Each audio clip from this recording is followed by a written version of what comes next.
Congress if you are confirmed? Yes, I do. And finally, do you commit to providing a prompt response in writing to any questions addressed to you by any senator of this committee? Yes, I do. Thank you, Mr. Kennedy. And before you begin, if you would like to, you may introduce your wife and children.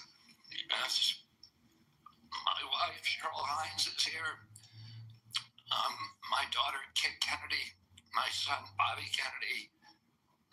His wife, Amaryllis Fox Kennedy.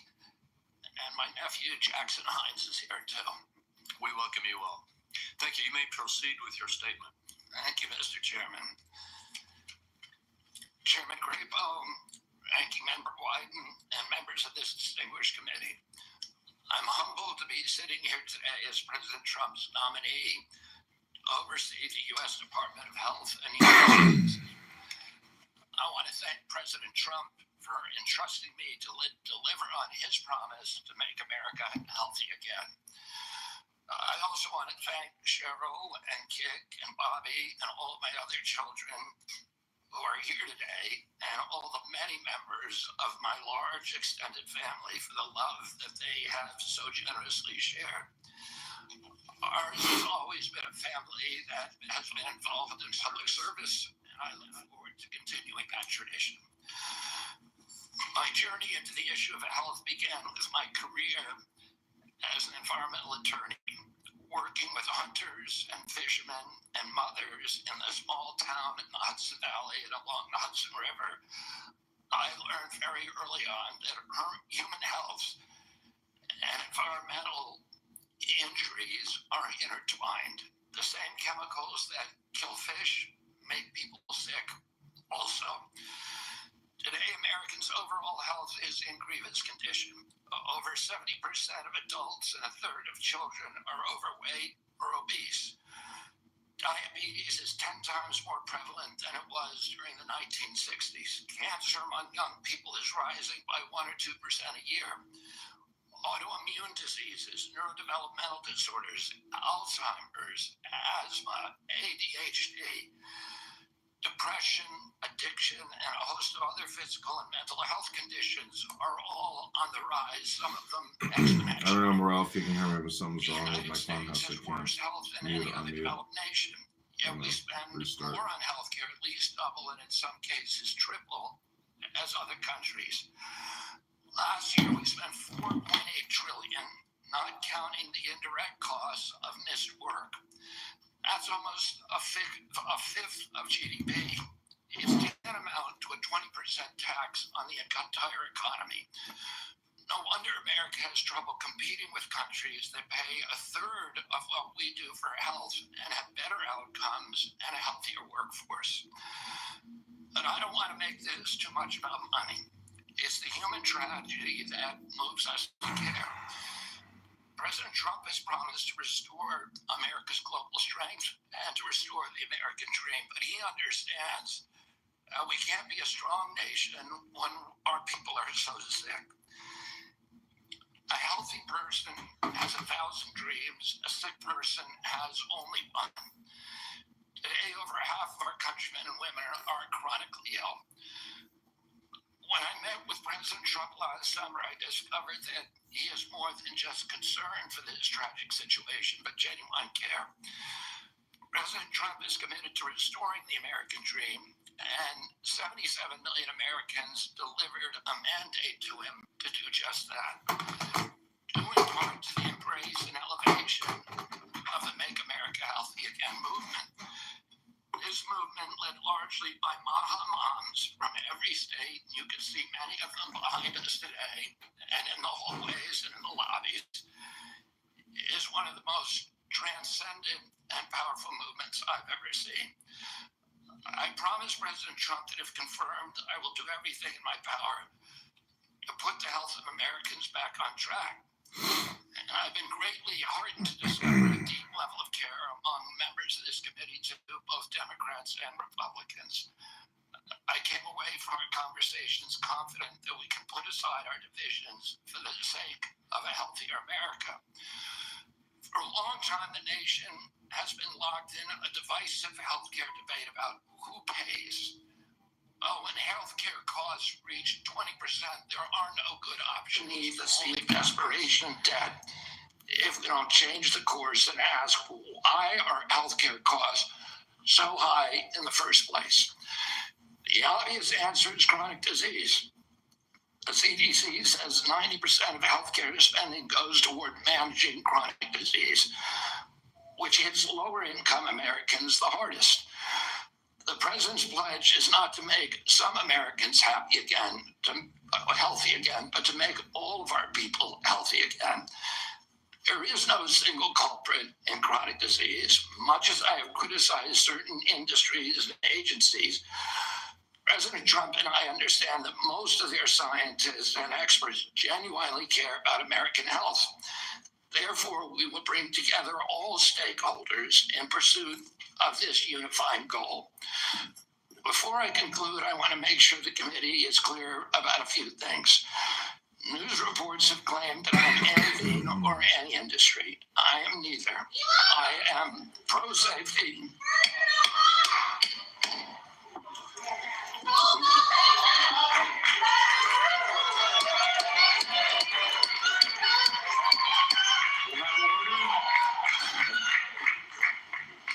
Please proceed, Mr. Kennedy. I am pro-safety. I worked for years to raise awareness about the mercury and toxic chemicals in fish, and nobody called me anti-fish. And I believe that that vaccines play a critical role in healthcare. All of my kids are vaccinated. I've written many books on vaccines. My first book in 2014, the first line of it is, I am not anti-vaccine, and the last line is, I am not anti-vaccine. Nor am I the enemy of food producers. American farms are the bedrock of our culture, of our politics, of our national security. I was a 4-H kid, and I spent my summer working on ranches. I went to work with our farmers. I want to work with our farmers and food producers to remove burdensome regulations and unleash American ingenuity.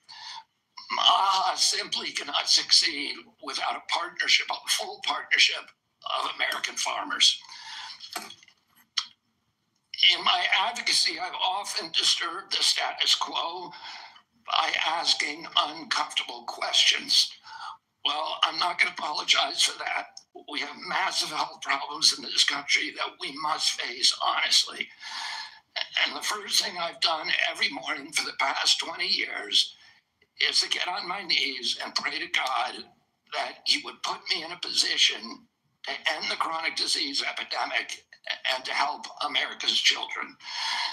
That's why I'm so grateful to President Trump for the opportunity to sit before you today and seek your support and partnership in this endeavor. I will conclude with a promise. The members of this committee, to the President, and to all the tens of millions of parents across America, especially the moms, who have propelled this issue to center stage. Should I be so privileged as to be confirmed, we will make sure our tax dollars support healthy foods. We will scrutinize the chemical additives in our food supply.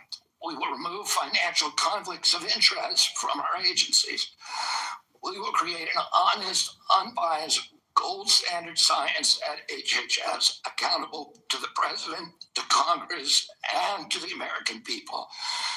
We will reverse the chronic disease epidemic and put the nation back on the road to good health. Thank you. Thank you, Mr. Kennedy. Mr. Kennedy, I will begin. Each of us will have 5 minutes to ask you questions, and then at the conclusion of the hearing, if there are further questions, there will be an opportunity for those questions to be submitted to you, and I ask that you respond to them promptly. Mr. Kennedy, you have emphasized the importance of nutrition in preventing and managing chronic disease, improving health outcomes, and reducing health costs. I share your interest in the relationship between our diet and our well-being.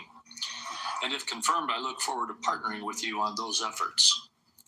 Would you share with the committee why you are passionate about the nutrition-oriented disease prevention and what you have learned? Yes, Mr. Chairman. I had 11 brothers and sisters. I had dozens of first cousins. I was raised in a time where we did not have a chronic disease epidemic. When my uncle was president, 2% of American kids had chronic disease.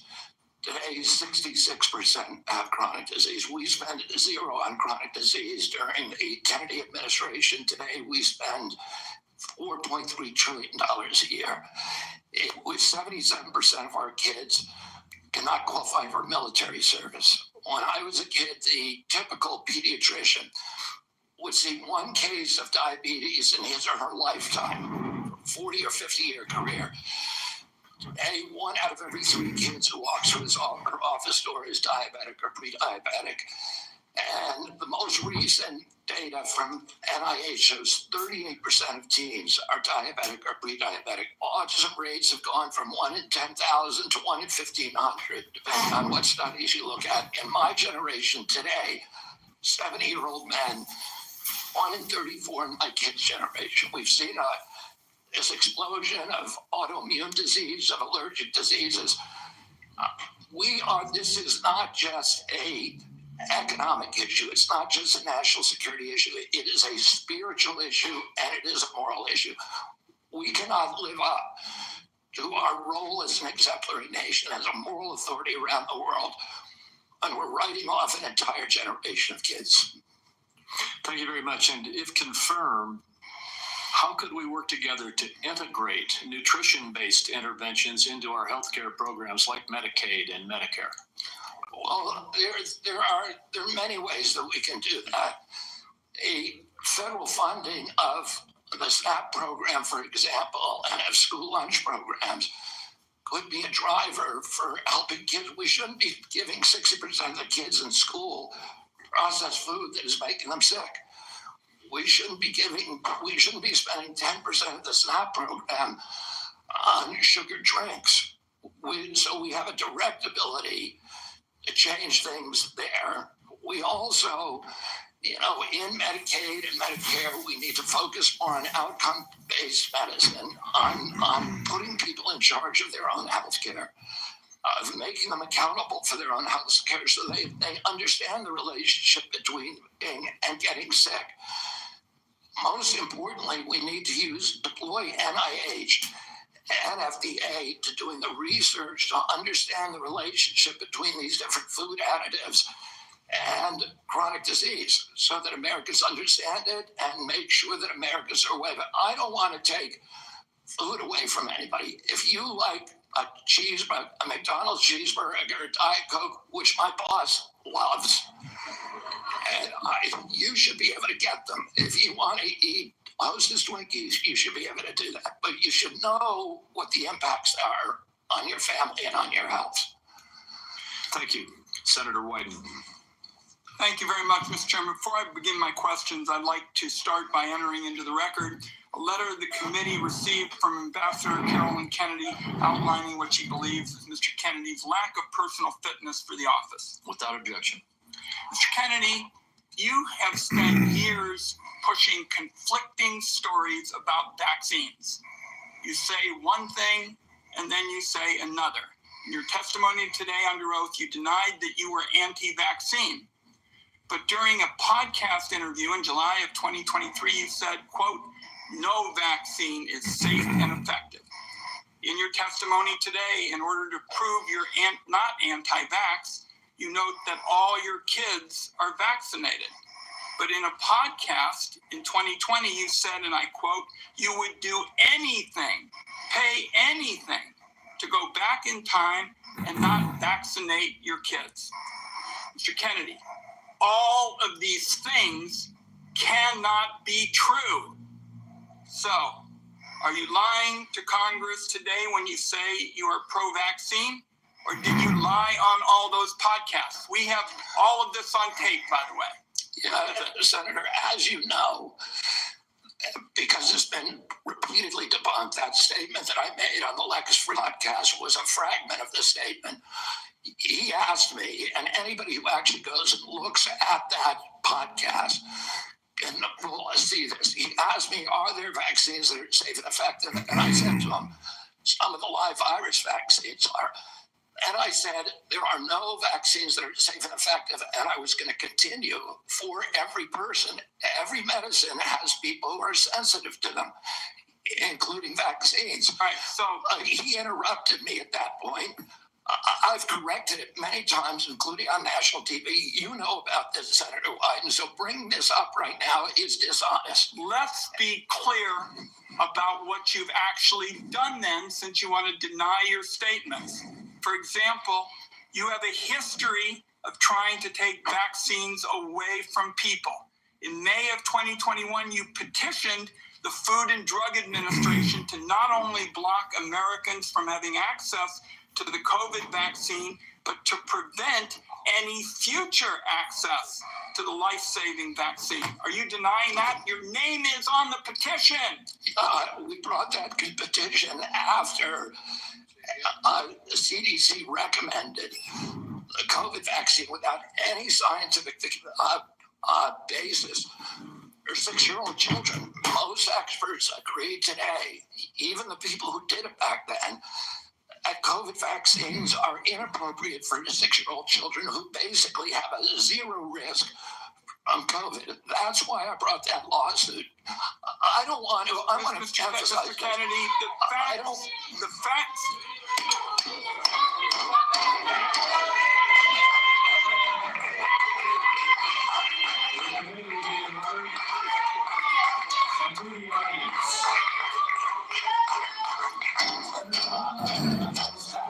For a second, Mr. Kennedy, to the audience. Comments from the audience are inappropriate and out of order. And if there are any further disruptions, the committee will recess until the police can restore order. Please follow the rules of the committee. Mr. Kennedy, you may proceed. I also want to point out that your recitation of what happened in Samoa is absolutely wrong, and you know it's wrong, and you know it's wrong. We'll get to that in a moment. Right now, we're talking about the petition that you filed to block Americans from having access to the vaccine and to prevent any future access to the vaccine. Those facts are on the record. My third question to you is, you made almost $5 million from book deals, mostly promoting junk science. In 2021, in a book called The Measles Book, you wrote that parents had been, quote, misled into believing that measles is a deadly disease and that measles vaccines are necessary, safe, and effective. The reality is measles are in fact deadly and highly contagious, something that you should have learned after your lives contributed to the deaths of 83 people, most of them children, in a measles outbreak in Samoa. So my question here is, Mr. Kennedy, is measles deadly, yes or no? The death rate from measles historically in this country in 1963, the year before the introduction of the vaccine, was 1 in 10,000. Let me explain what happened in Samoa. In Samoa, in 2017 or 2015, there were 2 kids who died following the MMR vaccine. And the vaccination rates in Samoa dropped precipitously from about 63% to the mid-30s, so they've never been very high. And in 2018, 2 more kids died following the MMR vaccine, and the government of Samoa banned the MMR vaccine. I arrived a year later when vaccination rates were already below any previous level. I went there nothing with vaccines. I went there to introduce a medical informatics system that would digitalize records in Samoa and make health delivery much more efficient. I never gave any public statement about vaccines. You cannot find. Want to pay less to get your taxes done for you? We'll beat your tax pros price from last year. Switch to a TurboTax full service expert. I went in June of 2019. The measles outbreak started in August. Oh, clearly I had nothing to do with the measles. Not only that, Mr. Kennedy, Senator, if you let me finish, you have had some time. If you let me finish, Senator, if you let me finish, there were 83 people died when the tissue samples were sent to New Zealand. Most of those people did not have measles. We don't know what was killing them. The same outbreak occurred in Tonga and Fiji, and no extra people died. There were 7 measles outbreaks in the 13 years prior to Chairman, my I just arrival. would like to get my time back.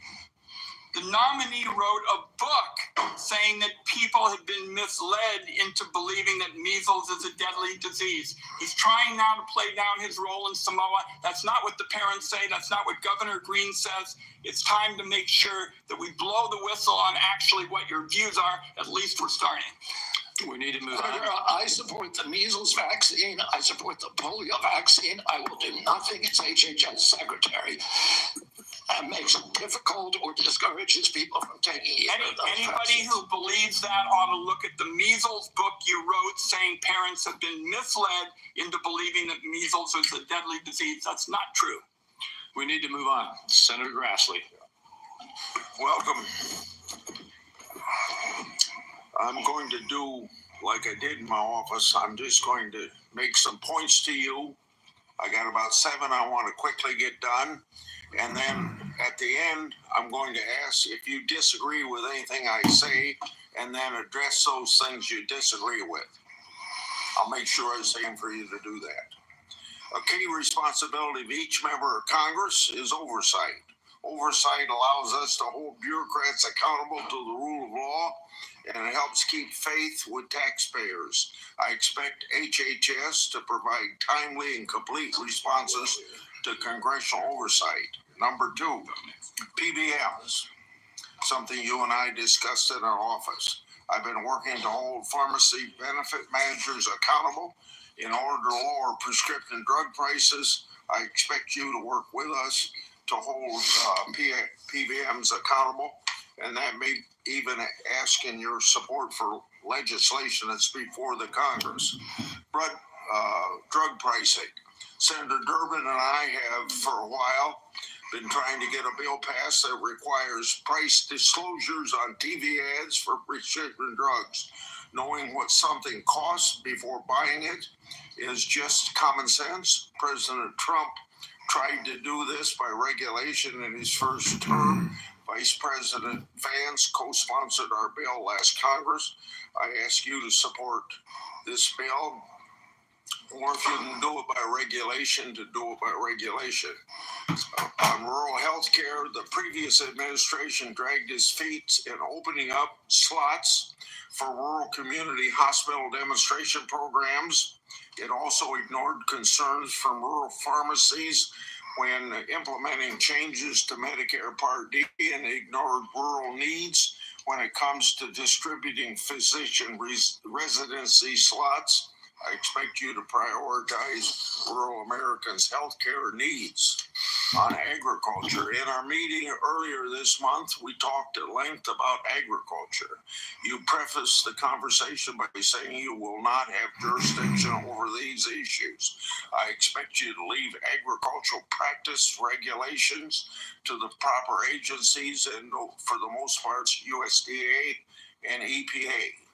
On dietary guidelines, I've sent letters to the Secretaries of Agriculture at HHS requesting that they provide information regarding conflicts of interest on the Dietary Guideline Advisory Committee to increase transparency. I expect you to provide Congress with confidential financial disclosures from the advisory committee before finalizing dietary guidelines, so we know that nobody has a vested interest in it, is having undue influence. Lastly, HHS, Office of Refugee Resettlement Oversight.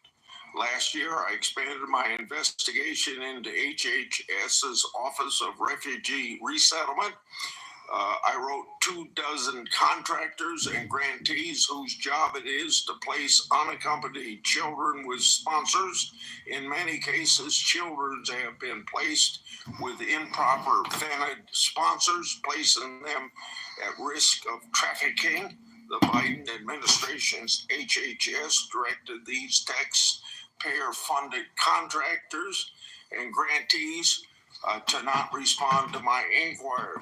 This is obstruction by the executive branch. I expect you to produce to me the records and data I've requested and instruct HHS contractors to fully cooperate with my investigation. I also expect HHS to not retaliate against any whistleblowers, including those who identify ORR's failures to in vetting sponsors of unaccompanied. You got 45 seconds to respond if you want. I agree with all of those provisions, Senator. My approach to administration HS will be radical transparency. If members of this committee or other members of Congress want information, the doors are open. I've spent many years litigating against NIH and its sub-agencies, HHS and its sub-agencies, NIH, CDC, FDA, on FOIA issues, trying to get information that we, the taxpayers, paid for, and oftentimes getting back redacted copies after a year or 2 years of litigation. That should not be the case. And if Congress asks me for information, you will get it immediately. Thank you. Thank you. Senator Cantwell is next, but until she returns, I will move on to down the list, and that would be Senator Cornyn. Mr. Kennedy, welcome to you and your family, and congratulations. I appreciate Senator Grassley raising the issue of the Office of Refugee Resettlement within the auspices of Health and Human Services. I think this may surprise people, but that's actually the responsibility of HHS, the Office of Resettlement Relocation. Under the previous administration, as Senator Grassley alluded, there were roughly 500,000 children, unaccompanied minors, that were placed with sponsors in the interior of the United States. The previous administration took the position that it was not the federal government's responsibility once these children were placed with these sponsors. But the New York Times, in a series of investigative stories, pointed out that tens of thousands of these children, when they tried to follow up and find out how they were doing, whether they were going to school, whether they were being trafficked or abused, there was no answer. And they took the position it was not their responsibility. So I look forward to working with you to find those children and to make sure that they're not being abused. Millions of Americans are experiencing mild to moderate mental health and substance abuse issues, yet many struggle with timely and effective access. Primary care physicians are most likely to be seeing these individuals as opposed to a specialist, and it makes it important that these individuals, primary care physicians, be trained in patient-centered care, which would strengthen the integration of behavioral health care with primary care services. Is this something that you are concerned about, something you'd be willing to work with us on in order to implement? Yes, Senator, and let me just reassure you that President Trump has personally spoken to me about locating those 300,000 children who disappeared over the last 4 years. I don't think anybody has a fully accurate number, but it's hundreds of thousands, I agree. And many of them we know have been sex trafficked and childhood slavery, and it is a blight on America's moral authority, and we need to find those kids. In terms of addiction services and substance abuse services, this is a priority for me. It was a priority for me when I was running for president during my campaign. I was a heroin addict for 14 years. I've been 42 years in recovery. I go to 12-step meetings every day, so I hear the stories every day. And I hear the many stories about denial of or the barriers to access to care. And we need to improve that. And answer specifically to your question, I think we can do that through GME, which is a program that is funded by HHS. That is the largest funder for medical school students. And that's one of the things for primary care physicians should understand addiction care. Addicts almost always go through a cycle where there is a moment where they hit periodic bottoms where they're ready to go into treatment. It's fleeting and it's momentary. And we have that opportunity to save their lives. And then if we miss that little short window, they're off to the races again. I appreciate your answer. Our time is short. Let me get to one more question that I think is very important. Under the first Trump administration, the number of people receiving HIV treatment in Africa through the President's Emergency Plan for AIDS Relief, otherwise known as PEPFAR, it increased, this is during the first Trump administration, from 13 million people to 18 million people across 50 countries, primarily in Africa. Africa has about 1.3 billion people today, or in 2021. It's projected to have 2.5 billion people by 2050, or 25% of the global population. In 2020, PEPFAR reported that 2.8 million babies were born without HIV. That was something that would not have happened but for the PEPFAR program. So it has simply been one of the most successful public health programs in the world and saved approximately 20 million lives. Failure to continue this program, in my view, would risk ceding that leadership to adversaries. You mean like we give China. Pfizer And I'd $50 like to billion know a whether you year to support vaccinate the people in objectives and Africa? goals of PEPFAR, and would you work with me and my colleagues to make sure that this program continues? Jesus. But first, get yourself a McDonald's from DoorDash. Or need. I absolutely support PEPFAR, and I will happily work with you to strengthen the program. Thank you, Senator Bennett.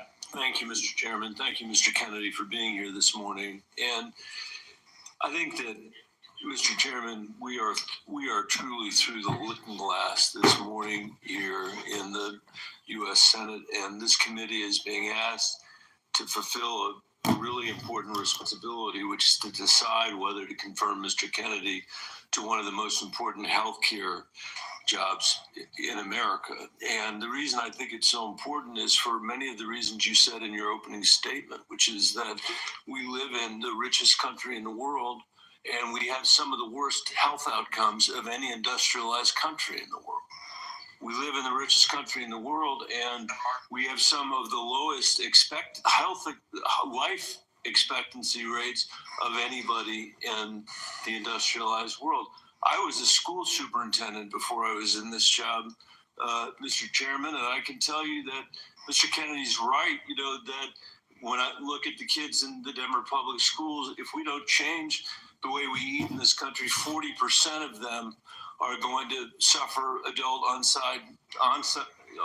diabetes as a result of their diet. And we're, as I said, spending more than any other country in the world, and our families, every single person's constituents in this Senate are facing chronic shortages when it comes to health care. My friend from Texas, Senator Cornyn, has been a champion on mental health care. We have an epidemic, as he knows, across this country in mental health care, partly because of what the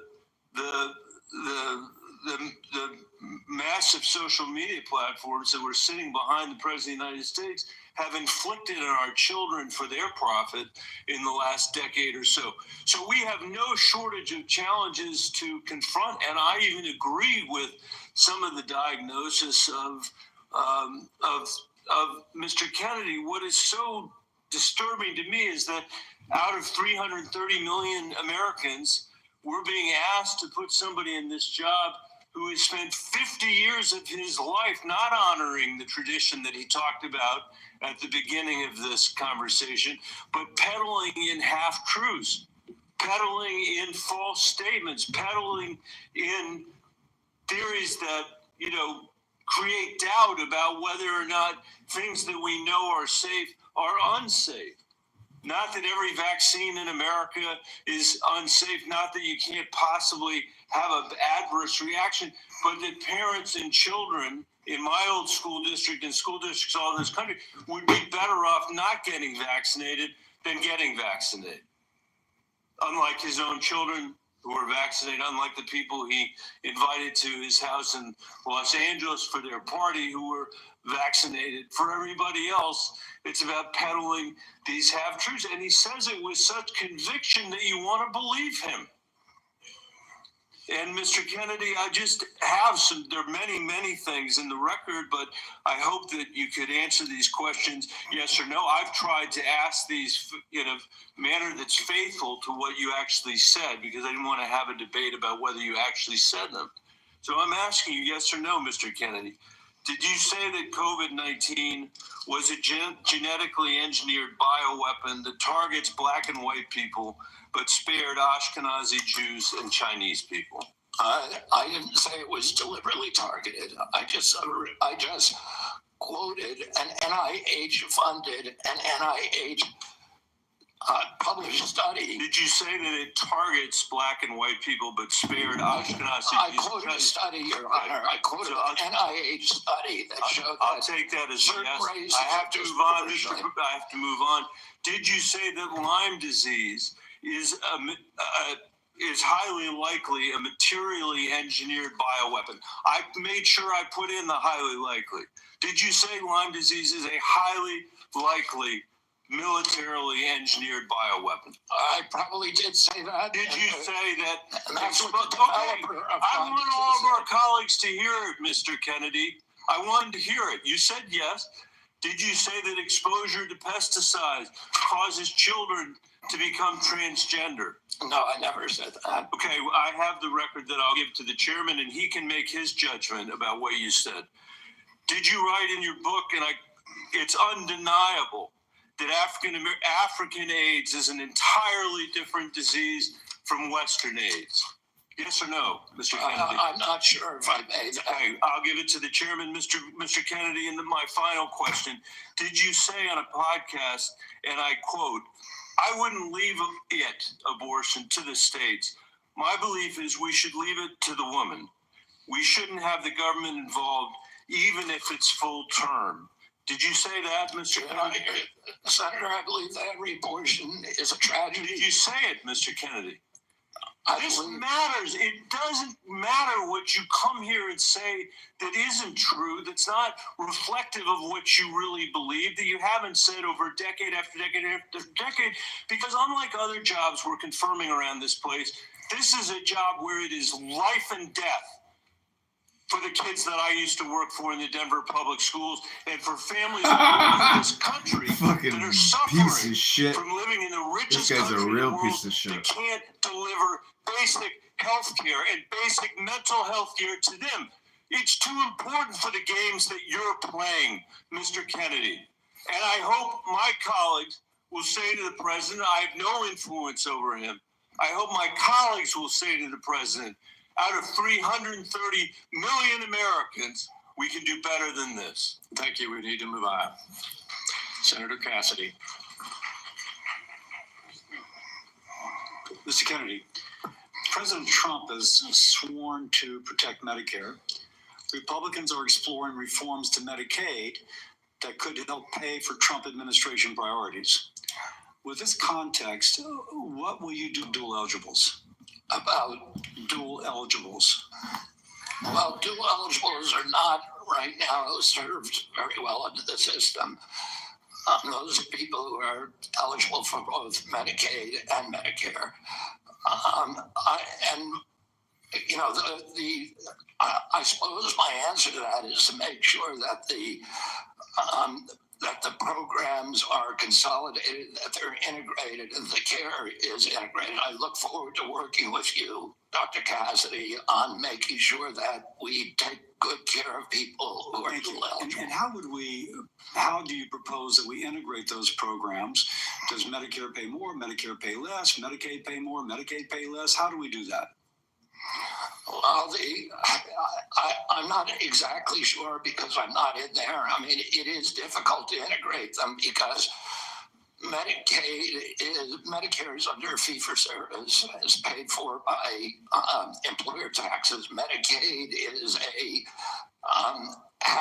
is fully paid for by the federal government, and it's not fee-for-service. So I do not know the answer to that. I look forward to exploring options with you.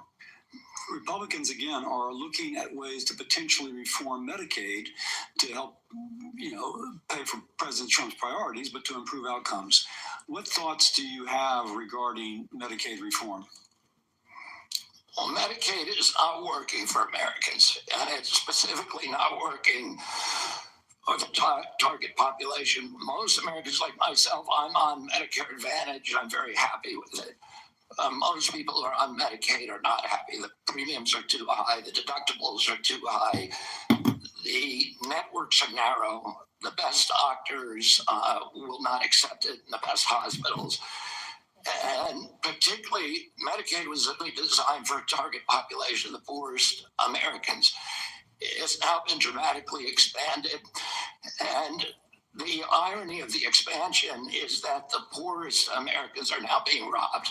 Their services have dramatically decreased, even though we've increased the price of Medicare by 60% over the last 4 years. The target population is being robbed. With that other options. Obviously, you thought about that, and I appreciate that. What reforms do you recommend, again, that would improve services, I suppose, but also make it more cost efficient?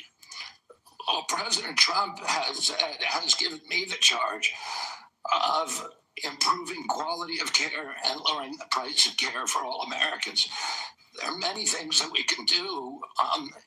What we want to, the ultimate outcome, I think, is to increase transparency, to increase accountability, and to transition to a value-based system rather than a fee-based system. So rather than a service-based on system. Medicaid in particular, can you just kind of take those kind of general principles and apply it to the Medicaid program?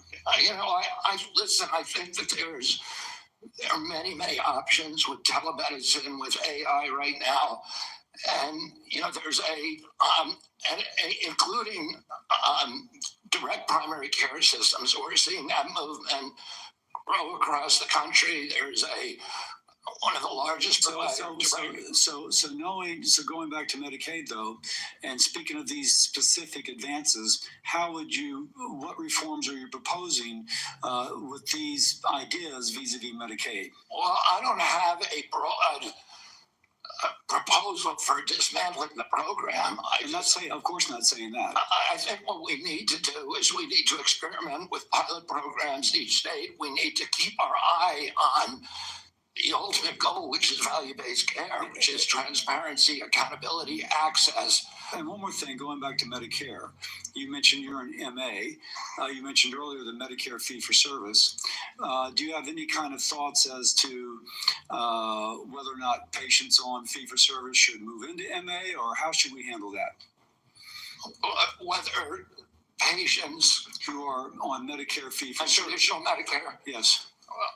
That's their choice right now. I think 32 million Americans, or 30 million Americans on Medicare, on traditional Medicare, and then another 34 on Medicare Advantage, roughly half and half. And I think. Are you making the most of your health savings account? Whether you're purchasing eligible. There's very good services, but people can't afford it. It's much more expensive. In answer to your first question, there are all kinds of exciting things that we can be doing, including cooperatives, which President Trump has supported, including health savings accounts, which President Trump has supported.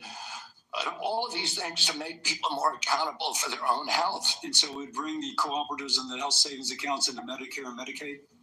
Exactly. We try to increase those, the use of those, and to direct primary care to continue to transition into a value-based program that is private. Americans don't, by and large, do not like the Affordable Care Act. People are on it. They don't like Medicaid. They like Medicare.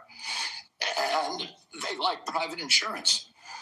we need to listen to what people, they would prefer to be on private insurance. Most Americans, if they can afford to be, will be on private insurance.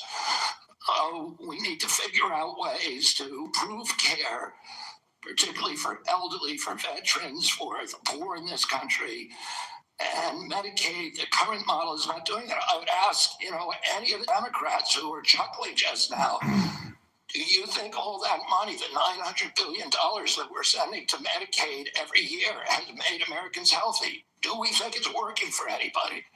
Are the premiums low enough? We do need to move on. Senator Warner.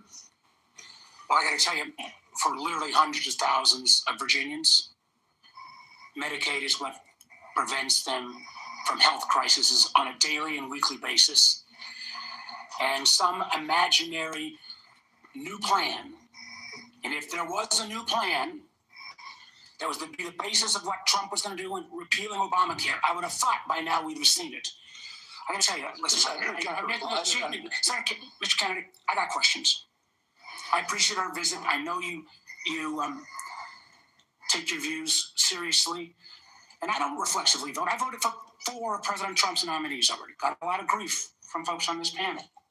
But I got to tell you, I saw an email that you put out Monday night, or your campaign did, in a fundraising email. Your presidential campaign celebrated that the freeze on all new regulations, guidance, and announcements is a way to protect unelected bureaucrats from further undermining our health freedom. Then you ask your donors to help pay for your campaign debt. Did your campaign and you put out that? I don't think my campaign exists anymore. All right, well, listen, I got to tell you this. Somebody's out there soliciting money for it. Maybe you ought to find out who is. So the fact that you celebrate this freeze, do you think that was a good idea to put all of this on hold for 90 days? Funding and any kind of further work? NIH research? As Chairman Crapo pointed out. I'm not asking for, I love Mike Crapo. I'm asking you. You're up for a very, very important position. As he pointed out, Senator, the portals that were closed were not closed as a result of the Trump Let me just tell you, I'd like you to explain, excuse me, sir, I'd like you to explain to a domestic violence center in Richmond that's saying because there's freeze, they may have to close down, where those battered women to go. Or a rural nonprofit I've got in the Shenandoah Valley who's saying that freeze is going to potentially shut down their ability to operate. So I guess if you deny or don't know what your campaign's sending on, you don't know if you raised a lot of money Monday night. I'm saying that the Trump administration. You don't know if you raised a lot of money. The Trump administration has made clear that it does not want to freeze benefits for any Americans under Medicaid or Medicare, and I do not want the freeze is affecting beyond Medicare and Social Security. I would hope you would have known that to be able to answer some of this. Now, you've said publicly you want to immediately get rid of 600 NIH workers on day one. When we had our meeting, you said you'd actually like to get rid of 2,200 people from HHS. Which offices are you going to start cutting and riffing these 2,200 workers from? Senator, there's 200 political appointees that are changed during every administration. So if you got rid of those 200 political appointees, you're not going to replace them with your political appointees? Well, President Biden this year changed 3,000 employees at HHS. 3,750. So you're 2,200. What departments are you going to pick them from? Well, the same as President Biden did when he changed 3,000 out. I'm down to a minute 30. The chairman's been generous with colleagues on both sides and may have to go a couple minutes over. But let me just say, so let's just answer. I hope, since you're asking to become the top healthcare official in the United States in terms of HHS, huge ramifications, and part of this job is to be the senior advisor to the president on health issues. So when we're looking at this purge and we're looking at laying off workers, when we're looking at potentially the president's illegal offer to try to buy out federal employees, which I would say to any federal employees, think twice. Has this individual in his business world ever fulfilled his contracts or obligations to any workers in the past? But if you are in this position will you pledge that you will not fire federal employees who work on food safety, work on trying to preventing things like salmonella? Senator, there are 91,000 employees. So that I take that as that's a simple yes. And I'm going to take that as a no. I take that as a no. We talked about protecting Americans from cyber criminals. Something we need to do a lot more on. Will you commit not to fire anyone in the health arena who currently works on protecting Americans from cyber attacks in their healthcare files? I will commit to not firing anybody who's doing their job. Based on your opinion, based upon your opinion, or your political agenda, or Mr. Trump's political agenda? Based upon my opinion. So I guess that means a lot of the folks who've had any type of views on vaccines will be out of work. Will you freeze grant funding for community health centers? Will you freeze federal funds for community health centers, the way the current administration is? The White House has made clear that no funds are going to be denied to any American for benefits in any program. Do you know what happens at community health centers? Those are direct. Are you talking about the Indian health centers? No, I'm talking about community health centers across the country. I understand that. I mean, I strongly. So you're going to excuse Indian health centers, which is good, but others are not. They're going to get their funds frozen. I strongly support community health centers, as does the president. Does that mean you're not going to freeze the funding that is currently frozen? The White House has made clear that none of that funding is supposed to be frozen. Sir, the direct payments are different than how the government operates. We fund the federal government down to community health centers. As a former governor, there's lots and lots of state programs that are related to healthcare that come from the federal government. They come down to the state, then it goes to local programs. All of those don't directly pay out $1 at a time, but they come from federal funding. They are all, even though they keep changing the guidance on a minute-by-minute basis, based upon 9:45 or 10:30 or 10:45, whatever time it is today, those funds are still frozen. Sir, I just honestly, I want to give you a fair shot, but I don't feel like you approach this job with the knowledge and candidly your willingness not to commit, try to recommend to the president to make sure these funds are unfrozen and that people's lives are at stake is a very disappointing answer. Thank you, Mr. Chairman. Senator Langford. Chairman, thank you. Mr. Kennedy, it's good to see you again. We had some great visits in my office. We've done some follow-up calls to be able to go through. You and I have talked about 100 different issues and backgrounds and things.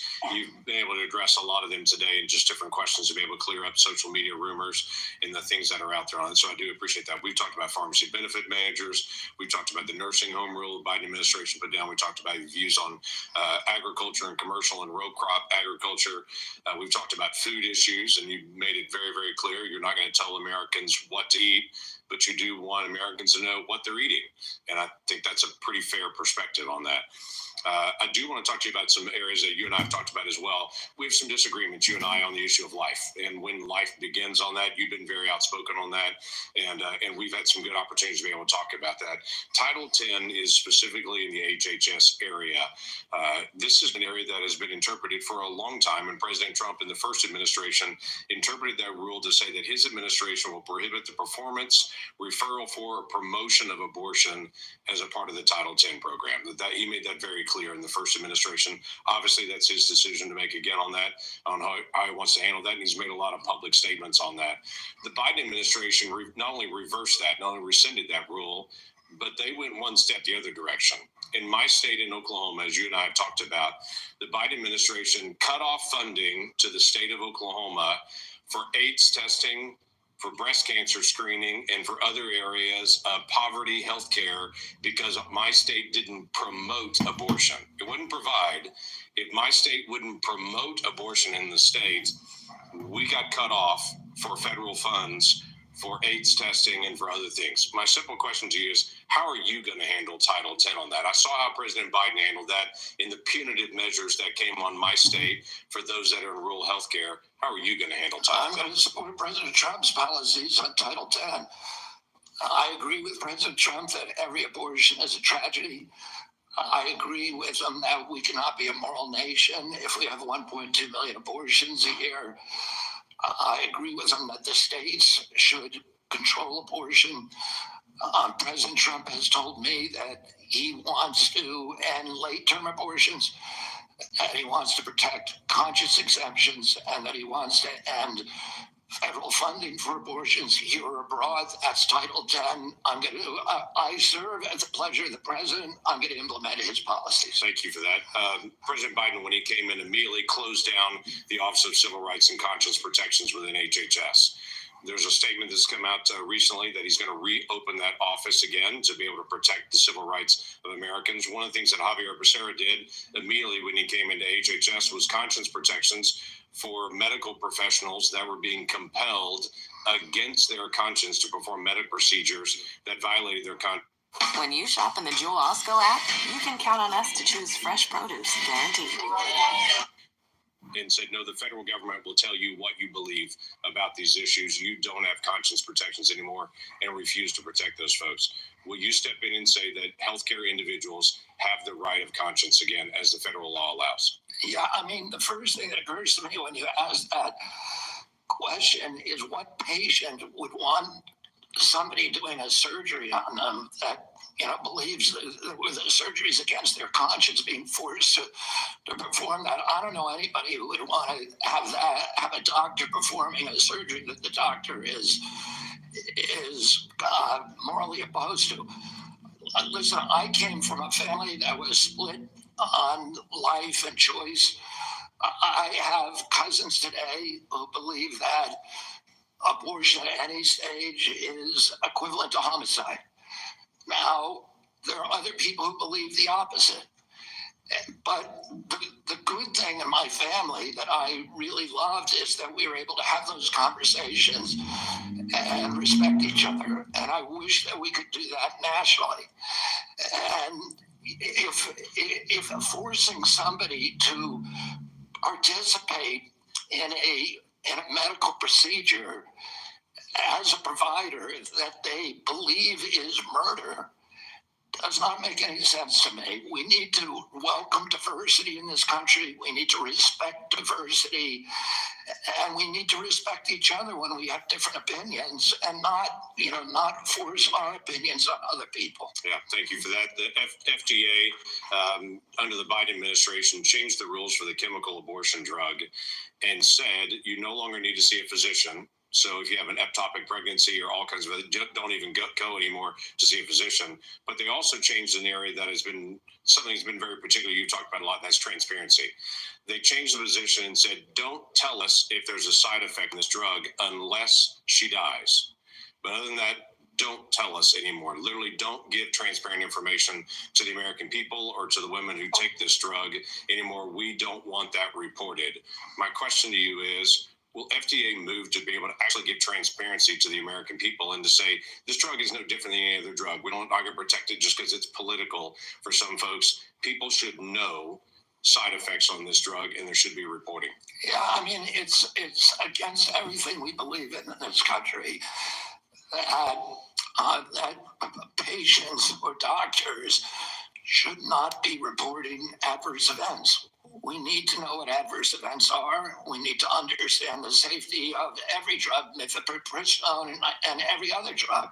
And President Trump has made it clear to me that one of the things he is not taking a position yet on mifepristone, a detailed position, but he's made it clear to me that he wants me to look at safety issues. And I'll ask NIH, FDA to do that.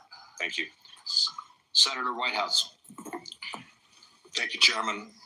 Mr. Kennedy, I only have 5 minutes with you, and I've got a lot of experience with CMS, so you're just going to have to listen. 2 things. One, if you want to move from advocacy to public responsibility, Americans are going to need to hear a clear and trustworthy recantation of what you have said on vaccinations, including a promise from you never to say vaccines aren't medically safe when they in fact are, and making indisputably clear that you support mandatory vaccinations against diseases where that will keep people safe. You're in that hole pretty deep.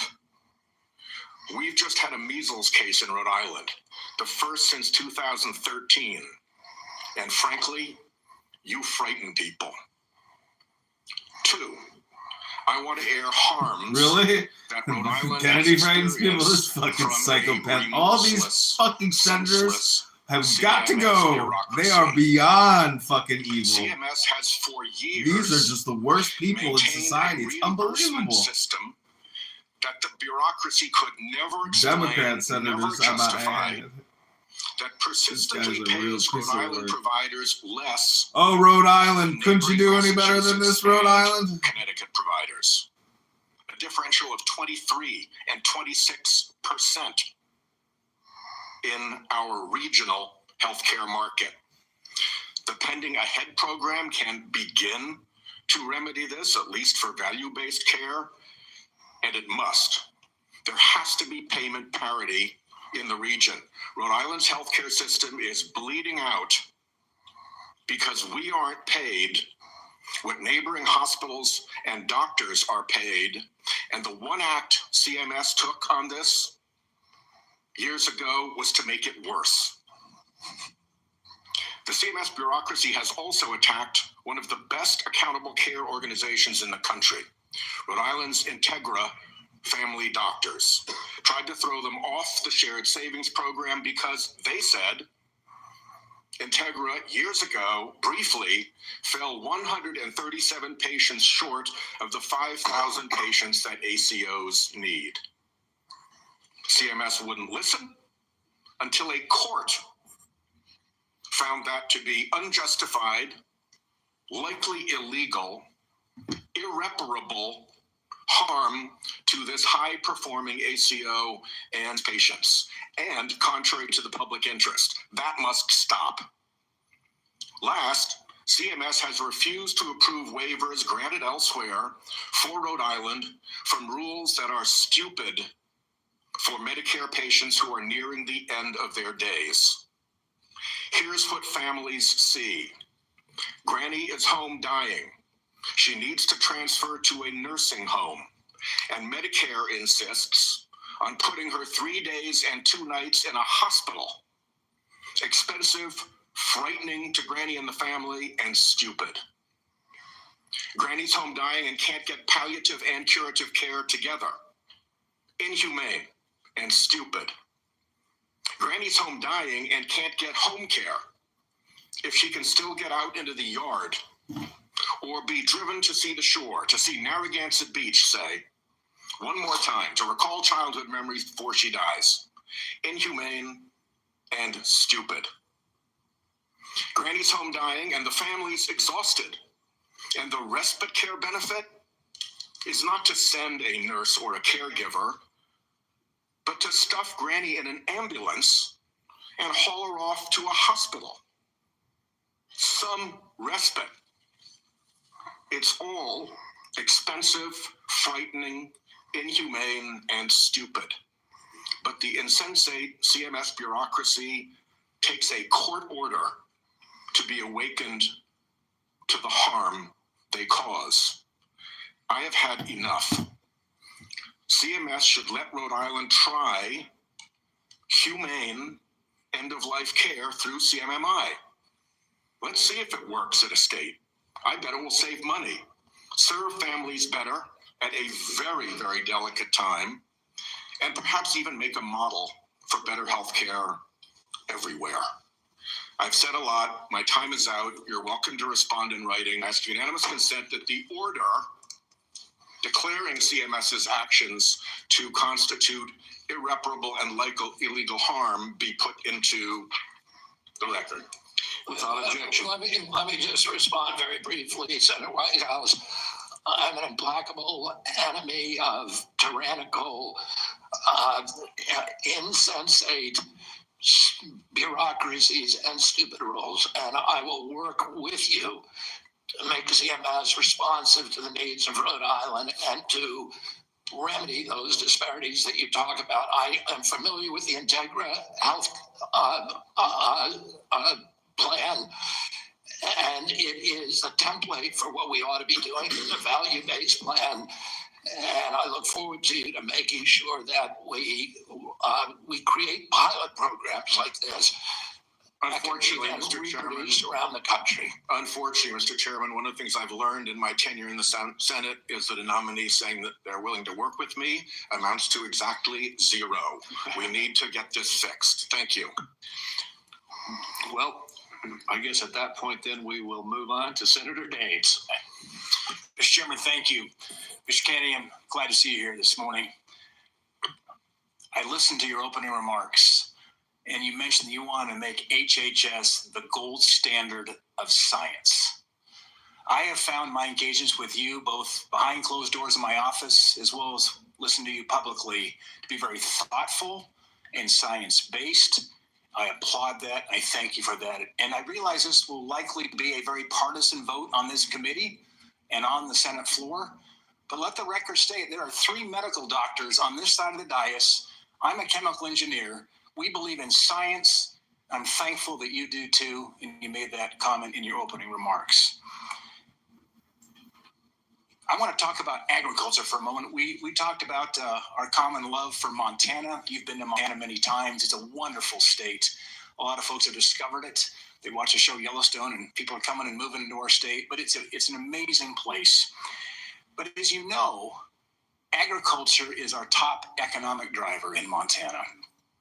We produce some of the highest quality crops, the best livestock in the country and the world. Our farmers and our ranchers are truly some of the most effective environmental stewards in ensuring we have a safe food supply chain in the world. I share your view that protecting the integrity and safety of our food supply is of utmost importance. I appreciate the research happening in places like Montana State University to help farmers produce resilient, healthy, and safe crops, as well as their agricultural practices. You mentioned you were a 4-H kid growing up. I think our 4-H kids and our FFA kids are some of the best kids in America. My question for you, Mr. Kennedy, is if confirmed, as I'm listening to my farmers and ranchers talk about the future, will you commit to working collaboratively with partners at USDA, at the relevant federal agencies, as well as our Montana farmers and ranchers before implementing any policy that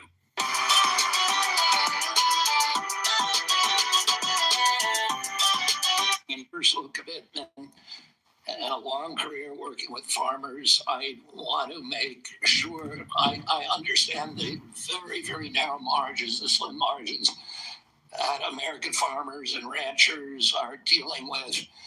And I don't want, under my watch, a single farmer to have to leave his farm for economic reasons or for regulatory or bureaucratic reasons while I serve, if I'm privileged to serve, to be confirmed as HHS Secretary.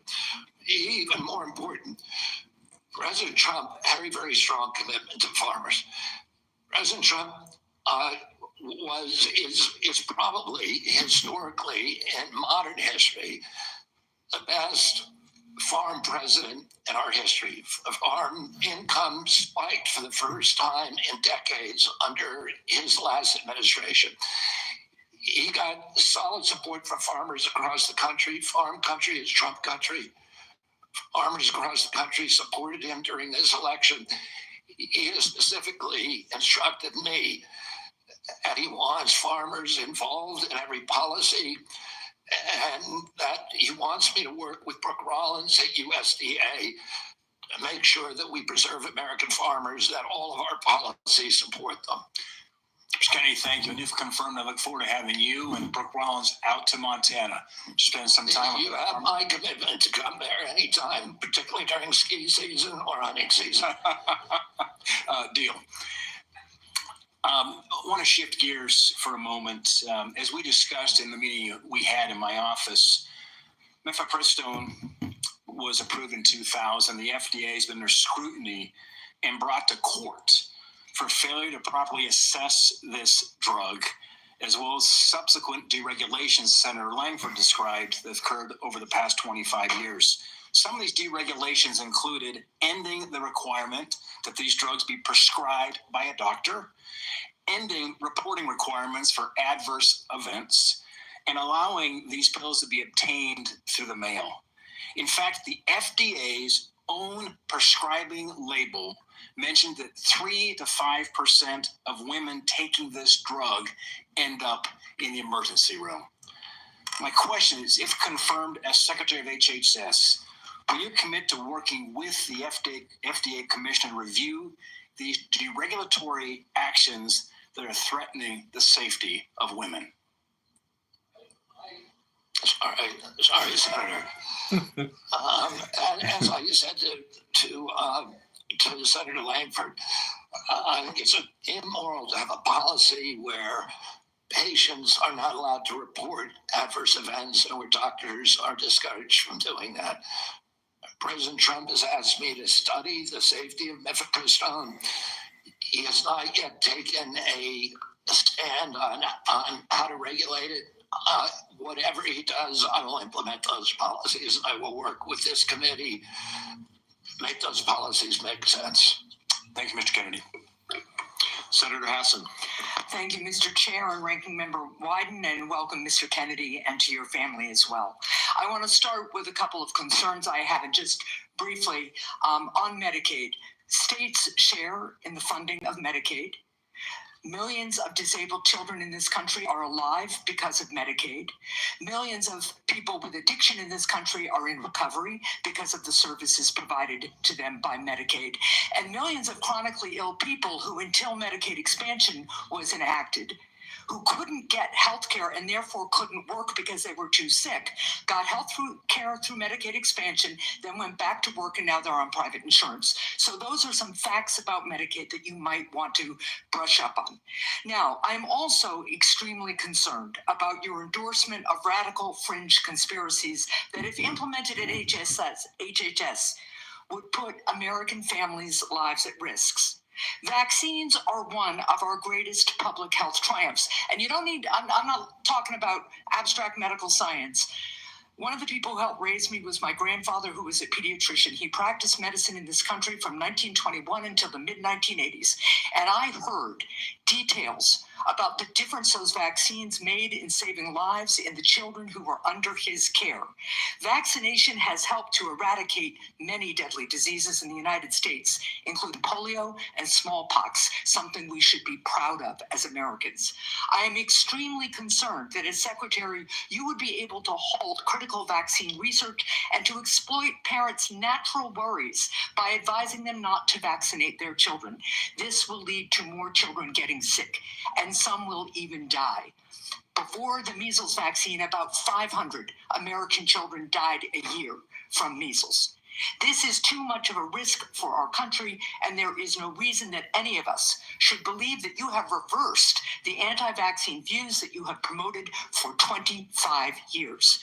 For example, you have previously falsely suggested that the polio vaccine killed many, many, many, many more people than polio ever did by causing fatal cancers, while rigorous safety studies show that to be completely false. Now, let's go to something we agree upon. I am really heartened to see that one area where we agree on is on women's reproductive freedom. In your own words, it's not the government's place to tell people what to do with their bodies. You said that, correct? Yeah. Mr. Kennedy, in 2023, you came to New Hampshire and said, quote, I'm pro-choice. I don't think the government has any business telling people what they can or cannot do with their body. So you said that, right? Yes. Yeah. But you also said we need to trust the women to make that choice because I don't trust government to make any choices. You said that too, right? Yes. It is remarkable that you have such a long record of fighting for women's reproductive freedom, and really great that my Republican colleagues are so open to voting for a pro-choice HHS secretary. So, Mr. Kennedy, I'm confused. You have clearly stated in the past that bodily autonomy is one of your core values. The question is, do you stand for that value or not? When was it that you decided to sell out the values you've had your whole life in order to be given power by President Trump? Senator, I agree with President Trump that every abortion is a tragedy, that we can't be a moral authority in this country. Right, but that isn't what you said back in New Hampshire in 2023. My question is exactly when did you decide to sell out your life's work and values to get this position? Senator, I agree with President Trump that every abortion is a tragedy. So what you're telling us, just to be clear, because my time is limited, is that regardless of what you believe, regardless of what values you have, if President Trump tells you to do something, you're going to do it. You said just now the discussion about mifepristone. Oh, he's asked me to study the safety of it. Here are the safety studies that tell us mifepristone is safe and effective. And I ask Mr. Chair that these about 40 studies be admitted to the record by unanimous consent. Without objection. So the studies are there. The safety is proved. The science is there. But what you're telling us is if President Trump orders you to take action to make it harder for women to get direly needed health care, you'll follow his order. If Mr. Trump, as he did yesterday, orders a halt on Medicaid payments that are essential for taking care of people with disabilities all around this country, you're going to follow that order because you are willing to sacrifice your values, your knowledge, if President Trump tells you to do that. That, to me, is unacceptable in a Secretary of Health and Human Services. As I explained before, the White House has issued a statement saying that that policy will not deprive any American. Yeah, the problem is the White House issued that statement only after we pointed out the damage it would do, and it became politically uncomfortable for them. You know what else that freeze on federal funding did? It halted funds for critical research that could cure pediatric cancer. So if the president tells you to do that, you're going to stop that too. That's enough. Thank you. Senator Cortez Masto is next. Thank you. Mr. Kennedy, thank you for coming into my office and having the conversation that we did. I appreciate your passion and your belief, and you've spent years really talking about the issues that matter to you, and I appreciate that. Let me ask you a couple of questions, though I just need some clarification. Right now, there's a 40-year-old law that requires hospital ERs accepting payment from Medicare to actually provide emergency care to patients. So let's say a woman experiencing a life-threatening condition like a heart attack goes to the ER. As a lawyer, you would agree that that federal law protects her right to emergency care, correct? Yes. So now a pregnant woman with life-threatening bleeding from an incomplete miscarriage goes to the ER. Let me rephrase that so you can hear. A pregnant woman with a life-threatening bleeding from an incomplete miscarriage goes to the ER, and her doctor also determines that she needs an emergency abortion. But she's in a state where abortion is banned. You would agree also as an attorney that federal law protects her right to that emergency care, correct? I don't know. I mean, the answer to that is I don't know if the state Does it? Well, let me ask you this as an attorney. Doesn't federal law preempt state law? The federal Constitution does. Sometimes not every federal law preempts state laws. It could be unconstitutional. I'm not trying to be evasive. Let me ask you this. I'm just telling you I don't know. I appreciate that.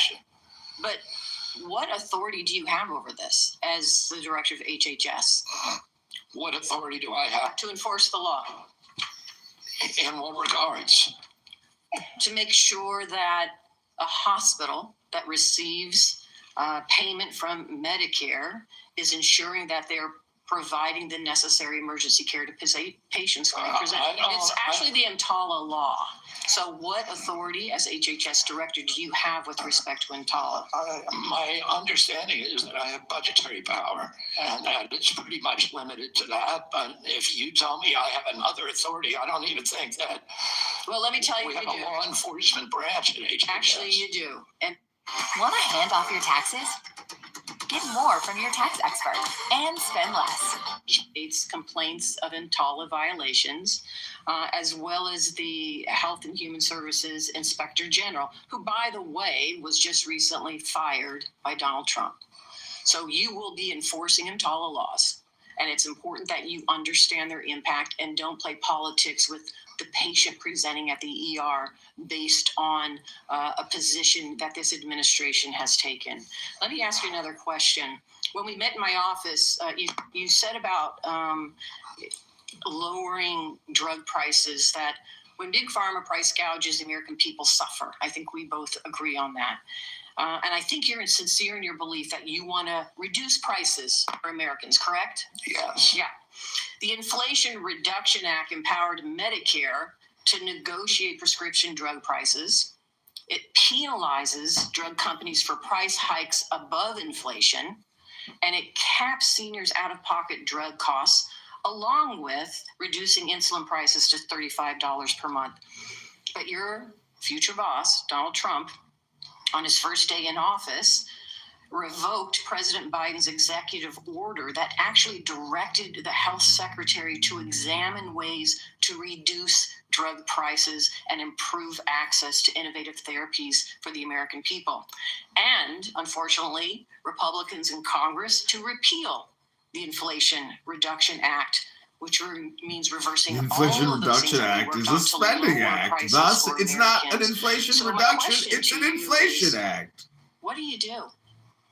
Why are you there? Are you there to be a rubber stamp to this administration and cave into all of these positions that they're taking, even though you know they're in disagreement with your positions on lowering drug prices and that they could harm Americans? How do you handle that as HHS director? Senator, my understanding is that the White House issued an executive order, I believe today, supporting the drug negotiations under the IRA. President Trump was very aggressive during his first term about negotiating drug prices. He has instructed me, and I've met with him repeatedly on as that we need lower prices to seniors in this country, and so let me ask you. Let me ask you this, because I only have so much time. So we've already negotiated lowering prices for 10 drugs with Big Pharma. And Big Pharma, by the way, opposes this. They have not only are asking for a pause, they have filed lawsuits, but we've already negotiated the first 10 drugs.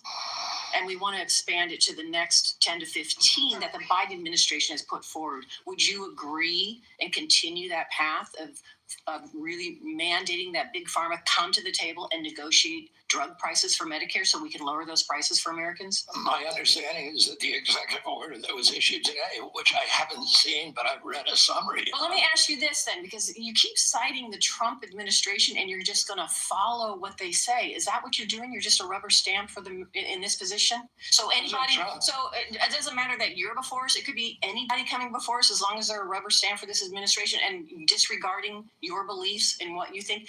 I guess my question to you is, if it really is fundamental to what you believe, how do you live with that? How do you address those issues moving forward? Knowing that it's going to harm Americans. Yeah. You want me to answer the question? No, I'm asking you. Okay. President Trump has asked me to end the chronic disease epidemic and make America healthy again. So is that the only reason why you're at HHS? Is that the only reason why then you're at the HHS, to address that one issue? President Trump has asked me because I'm in a unique position to end that. So, and that is what I'm doing. And if we don't solve that problem, Senator, all of the other disputes we have about who's paying, and whether it's insurance companies, whether it's providers, whether it's HMOs, whether it's patients or families, all of those are moving deck chairs around on the Titanic. Our ship is sinking. Our 60% increase in Medicaid over the past 4 years is the biggest budget line now, and it's growing faster than any other. And no other nation in the world has what we have here. No other nation has a chronic disease. We have the highest chronic disease burden of any country in the world. We had, during COVID, we had 16% of the COVID deaths in a country. We only have 4.2% of the world's population. We had a higher death count than any country in the world. And when CDC was asked why, they said it's because Americans are the sickest people on earth. The average person who died from COVID, American, had 3.8 chronic diseases. This is an existential threat economically, to our military, to our health, to our sense of well-being. And it is a priority for President Trump. And that's why he asked me to run the agency. And if I'm privileged to be confirmed, that's exactly what I'll do. Senator Barrasso. Thanks so much, Mr. Chairman. Mr. Kennedy, thank you for taking time to visit with me in my office prior to today's hearing to talk about a lot of the important issues affecting healthcare in my home state of Wyoming as well as the nation. I appreciate your willingness to serve our country. During our meeting, we discussed the challenges that healthcare providers and patients are facing in rural America, financial obstacles facing rural hospitals, workforce shortages, issues of OBGYN, and then new regulations that are painful that have come out of the Biden administration, hurting our ability to provide nursing home staffing. So let me start, if I could, with rural hospitals and the closures of hospitals like that. There are a lot of challenges facing hospitals in rural communities and frontier areas. We have 33 hospitals in Wyoming. 26 are really located in areas, locations, often hard to get to. Weather impacts them. 6 of the hospitals are at risk of closing. 2 are at immediate risk of closing in the next 2 years. 10 have had to cut available services. And this is a concern of rural hospitals in both Republican and Democrat states, either way, bipartisan. Critical that the workforce challenges, financial challenges that we're facing are addressed. Can you commit to working with us on a plan to address the critical nationwide issue of rural health care? Yes, yes, Senator. And I would say that during my visits, I visited almost 60 senators so far. And the most common unifying, I would say, issue among both Democrats and Republicans, there were 2. One was PBM reform, and the other is rural hospitals. And, our nation made a commitment over 100 years ago to put up a hospital within 30 miles of every American. We generally succeeded in doing that. It's absolutely critical. It's life-saving. And rural hospitals are closing at an extraordinary rate right now. They not only provide important health care for the localities, but also they're economic drivers for localities all over this country. President Trump is determined to end the coverage of rural hospitals, and he's asked me to do that through the use of AI, through telemedicine, which these are innovations that I saw the other day. A Cleveland Clinic has developed an AI nurse that you cannot distinguish from a human being, that has diagnostics as good as any doctor. And we can provide concierge care to every American in this country, even those the remote parts of Wyoming, Montana, Alaska, etc. We also have opportunities at HRSA and at the GME to finally live up to GME's mission of providing personnel to rural hospitals. And I intend to use all of my power, because I've seen the priority that is given by both Democrats and Republicans on this committee. I intend to make that a priority if I'm privileged to be confirmed. Well, I appreciate it, because often with financial strains on a local hospital, one of the common services to be cut in rural hospitals and maternity services. So now we have women in Wyoming having to drive over 100 miles to access care. 13 counties in Wyoming don't have access to OB. And we're talking counties larger than the states of Vermont, New Hampshire, Rhode Island, Connecticut, New Jersey, Delaware, counties larger than those whole states. So will you commit to working with my office to find solutions to help address these specific maternal health challenges in rural America? Yes, Senator, I look forward to it. Another issue we specifically spoke about with this harmful Biden administration rule that have really been bad for our rural nursing homes. And it's a rule that would triple the registered nurse requirements in nursing homes.